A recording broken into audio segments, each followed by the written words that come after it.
मराठा समाजाला कुणबी दाखले देण्याबाबत जीआर मधील पात्र शब्द जरांगेंच्या सांगण्यानुसार सरकारने वगळला। छगन भुजबळांचा आरोप, संदिग्ध जीआर मागे घ्या नाहीतर राज्यात अराजक माजेल, भुजबळांचा इशारा।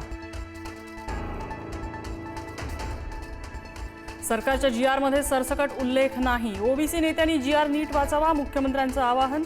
पुरावे असलेल्यांनाच कुणबी दाखले मिळणार, फडणवीसांची स्पष्ट ग्वाही।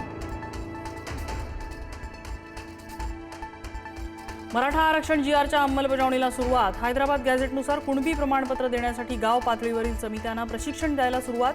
कुणबी दाखल्यांसाठी त्रिसदस्यीय समितीची भूमिका महत्त्वाची।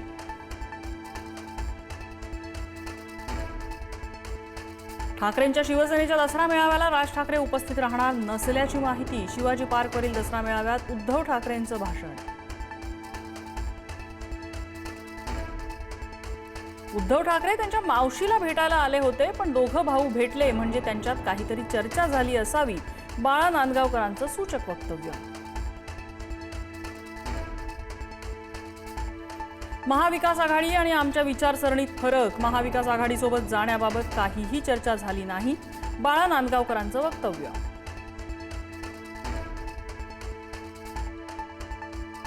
ठाकरे वगळून काँग्रेस इतरांना सोबत घेऊन लढणार, ठाकरे बंधूंच्या युतीच्या चर्चांमुळे महाविकास आघाडीत पेच, ठाकरेंना वगळल्यास काँग्रेसला मुंबईत कमी जागा मिळण्याचा अंदाज।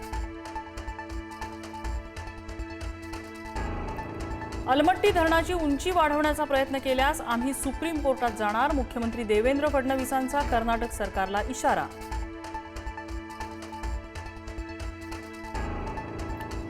लाडक्या बहिणींच्या बँक खात्यात 1500 रुपये जमा होण्यास सुरुवात, ऑगस्ट महिन्याचा 14वा हप्ता आजपासून खात्यावर जमा होणार।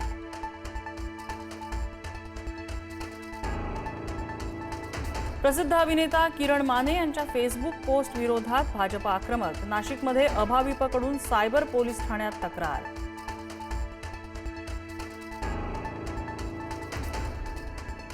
नेपाळसारखाच उद्रेक भारतात होण्याचा फेसबुक पोस्टमध्ये केला होता उल्लेख। पंतप्रधान नरेंद्र मोदींकडून सरसंघचालक मोहन भागवत यांच्या 75व्या वाढदिवसानिमित्त शुभेच्छा। संघाच्या 100 वर्षाच्या प्रवासातील मोहन भागवत यांचा कार्यकाळ सर्वात परिवर्तनकारी कालखंड, मोदींचे गौरवोद्गार। भारत पाकिस्तान क्रिकेट सामन्याच्या विरोधासाठी ठाकरेंच्या शिवसेनेचं रविवारी माझं कुंकू माझा देश असं आंदोलन, खासदार संजय राऊतांची घोषणा, शरद पवारांची राष्ट्रवादी सहभागी होणार। सोलापूर शहराला मुसळधार पावसाने झोडपलं, अनेक भागामध्ये आणि नागरी वस्त्यांमध्ये पाणी शिरलं, घरात 2-3 फूट पाणी घुसल्याने नागरिकांची तारांबळ।